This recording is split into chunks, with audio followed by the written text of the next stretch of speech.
this is from just like a month or two ago. As Greg Bovino, one of the lead guys down there with the Border Patrol, is down in, I believe it was the Kenner area. They were going door to door, and there was people that are pointing out some of the rights that folks have. I want you to look at this real fast, and I got a question for you about it. They cannot come in if you do not give that verbal, allowed permission. Do not open your door. They need permission to enter your house unless they have a paper. They don't got papers. U.S. Border Patrol. By law, they cannot enter unless you open your door and give them permission.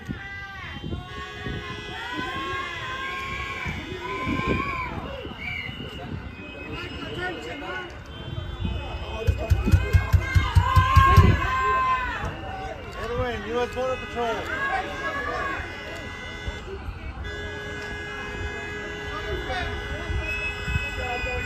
Get us up.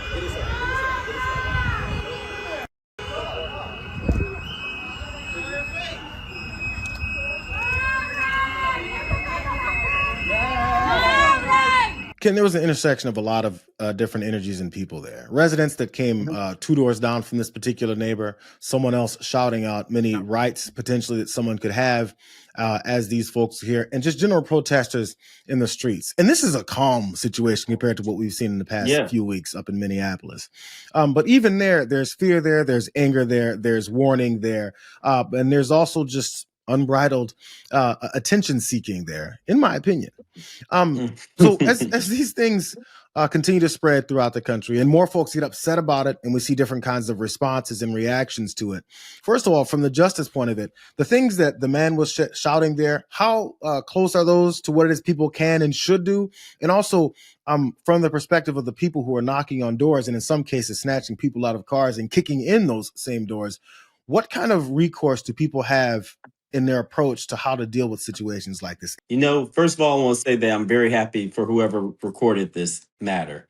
Louisiana recently had a law on the books that basically said that any law enforcement activity that's going on, that a person had to be 25 feet away from it in order not to be arrested. And if they weren't, then it was going to be a crime. That was struck down as unconstitutional, as it should have been. And so recordings like this were almost at jeopardy for not happening. But whenever a person is facing a situation where someone's at their door and you're uncertain who it is, if they're saying they're law enforcement, that person should know that the law enforcement cannot come into their home. Doesn't matter if it's Border Patrol or the police, without a warrant or without being let into it. We have constitutional rights against unreasonable searches and seizures, right? Yeah. What makes a search reasonable is whenever you have a warrant, and that's from a neutral and detached magistrate, or if a person waives that right and allows the officer in. Now, what's important is whenever you get those warrants, if you see the warrant, you need to make sure that it's a warrant from a judge and it's not just an administrative paper from either a district attorney's office or from immigration. You want to make sure that it's a warrant. So what my suggestion would be is that whenever someone comes to your door, you ask who it is, who are they with? If they say they're law enforcement, ask them if they have a warrant. If they don't have a warrant, if I was in that situation, I would tell them go get a warrant. And then if they have a warrant, ask them to slide the warrant through the door. Now, if you open up the door, you do have the opportunity where you may be pulled out of the house, and that can go into different issues. So I would suggest not opening the door. Now, if a cop comes to your door, they don't have to tell you that they're a cop or they're immigration. So if you have any fear about immigration or police, then you shouldn't open the door up just for anybody. And if you let the cop in, let's say to use the restroom or Border Patrol to use the restroom, once you let them into your home, it's kind of like sinners. They're in your house. They can go everywhere, right? It happens at that point. So So in these situations also, as we've seen more lawlessness going around, we've seen more blatant refusals to follow normal protocol, things like these warrants, things like illegal searches and seizures of people's areas and property. Yes. This is what I've been on for a while now. The police chief up in Minneapolis has been saying some glowing things. Glowing things being, things that represent the community, that talk about protection of the community, making sure the community doesn't fall apart, doesn't end up set on fire, or even more people being murdered. So from that perspective, I enjoyed what it is that he's saying, because I feel like something serious was going to happen as far as potentially stopping it. To what degree have you seen it? I know you're not a police officer. I know you don't work on the streets as far as like, badge and gun. From that perspective of, say, like a police chief and the law enforcement, is there anything as far as their responsibility when it comes to protecting citizens when there are folks who are in said city or neighborhood violating many laws, not providing warrants, as a matter of fact, attacking people strictly based off of accents, skin color, where they happen to be standing, occupation, things like that they've openly said? Is it a requirement for local law enforcement to follow behind and also do the bidding of these, say, federal agents or even people who are posing as? No, not at all. Nope, nope, nope, nope, nope.